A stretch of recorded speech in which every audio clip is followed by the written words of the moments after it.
কথায় বলে মন থেকে কিছু চাইলে একদিন না একদিন পূরণ করেই ভগবান। আজ এত বছর পর আমার ইচ্ছে পূরণ হলো। বহুদিন ধরে ইচ্ছে ছিল আমার গুরু মহারাজের চরণ পাদুকা আনবো বাড়িতে, কিন্তু যার হাত দিয়ে অভিষেক হওয়ার কথা ভগবান সব ঠিক করে রাখেন। আমার গুরু মহারাজের ব্যাস পুজোর দিন আমি চরণ পাদুকা আমি কিনেছি। সেটা আমি আমার আমার শিক্ষাগুরু মানে আমার গানের শিক্ষাগুরুর কাছে রেখে এসেছিলাম যে প্রভু আপনি নিয়ে যাবেন, তাই উনি নিয়ে আসছেন আজকে আমাদের বাড়িতে। সেই উপলক্ষে আমাদের ক্লাসও আছে আজকে, গানের ক্লাস, তাই সব স্টুডেন্টদের একটু প্রসাদ দেব সেই জন্য রান্না শুরু করেছি। হঠাৎই এই প্ল্যানটা হলো, আগে প্ল্যানটা ছিল না যে আমার গুরু মহারাজের চরণ পাদুকা আসা আর গুরু মহারাজ আসা একই ব্যাপার।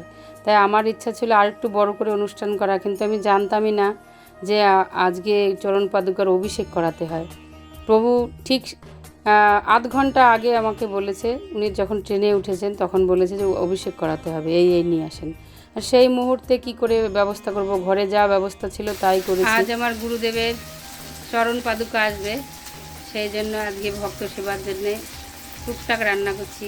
আজকে হচ্ছে ফ্রাইড রাইস, আলুর দম, আর হচ্ছে বেগুনি হবে, আর মিষ্টি আর আমিষ্টি। তাই বড় জিনিসই তো রান্না করার অভ্যাস নেই আমার, তাই অল্প অল্প করে রান্না করে অভ্যাস, তাই বেশি জিনিস রান্না করতে একটু অসুবিধা হয়।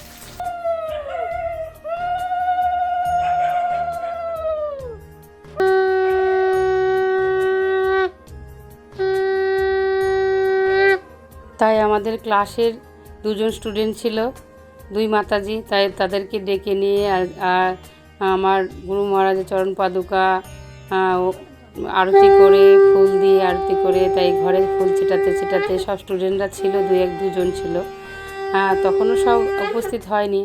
তাই আমার গুরু মহারাজকে ঘরে নিয়ে গেলাম। আমি মনে করি ওনার পাদুকাই উনি স্বয়ং, আমার কাছে মনে হয় যে কী আনন্দ লাগছিল তা ভাষায় প্রকাশ করা যায় না। তাই প্রভুজি উনি সাথে করে নিয়ে এসছেন এবং নিজে এত সুন্দর করে, আমি এইটুকু সময়ের মধ্যে উনি যা যা বলেছেন তাইতেই ব্যবস্থা করে ফেলেছি।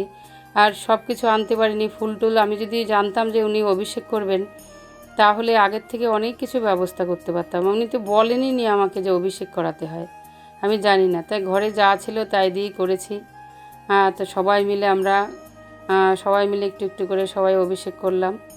করার পরে আবার পাদুকা মুছে আবার সুন্দর জায়গায় ওনার জায়গা রেখে দিয়ে তারপরে আবার প্রভুজি বললো আরতি করতে হবে। এদিকে আমি আরতি করছিলাম, ওদিকে প্রভুজি কি সুন্দর কীর্তন করছিলেন। কৃষ্ণ কৃষ্ণ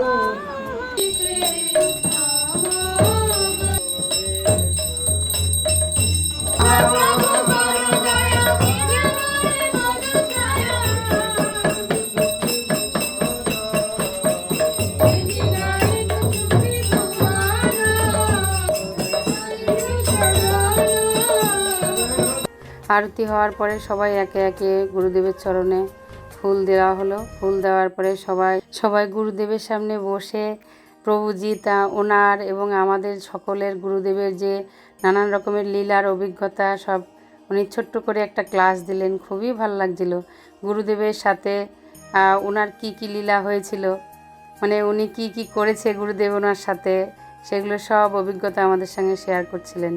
গুরুদেবের যে কত কৃপা, উনি কত সুন্দর সান্নিধ্য পেয়েছেন গুরুদেবের, সেইগুলো সুন্দর করে বোঝাচ্ছিলেন আমাদেরকে। আমারও কতগুলো অভিজ্ঞতা হয়েছিল আমার গুরু মহারাজের, সেগুলো আমরা বললাম সবাই। খুব ভালো লাগছিল, খুবই ভালো লাগছিল। খানিকক্ষণ মনে হচ্ছে যেন অনেকক্ষণ ক্লাস হোক, কিন্তু আমাদের আবার গানের ক্লাস ছিল। তারপরে আবার রেডি হয়ে গেছে আমার সব রান্না। তারপরে বললাম একবারে প্রসাদ পেয়ে তারপরে উপরে গিয়ে ক্লাস শুরু হবে। তাই উপরে গিয়ে ক্লাস শুরু হয়ে গেছিলো, মানে তখনও সব স্টুডেন্টরা আসেনি। তারপরে বললাম এসে সবাই, তারপরে আমি ভগবানের ভোগ টোগ সব বেড়ে তারপরে ভগবানকে ভোগ লাগিয়ে দিয়েছি। আপনারাও ভগবানকেও দর্শন করুন ও ভোগ দর্শন করুন। বেশি কিছু রান্না করতে পারিনি, তাতেই অনেক বেলা হয়ে গেছিল। আমি মনে করেছিলাম আর কিছু করব, কিন্তু সময় পাইনি। আসলে ডিসিশনটা একটু নিতে দেরি হয়েছিল সেই জন্য, নাহলে আগে যদি ব্যবস্থা থাকতো, দু একজন হেল্প করার লোক থাকলে ভালো হতো। তাই সবাই প্রসাদ পাচ্ছে, এখনও সবাই আসেনি, যে কজন ছিল তাদেরকেই সব প্রসাদ দিয়ে দিলাম এবং মাতাজিরা আমাকে একটু হেল্প করছিল পরিবেশন করা। তারপরে ক্লাস শুরু হয়ে গেল, একে একে সবাই আসলো, ক্লাস শুরু হয়ে গেল। ক্লাসের পরে যারা যারা বাকি ছিল প্রত্যেককে আমি প্রসাদ প্যাক করে দিয়ে দিয়েছি, যারা যারা পরে এসেছে। আমার ভিডিওটা এই পর্যন্ত। হরে কৃষ্ণা।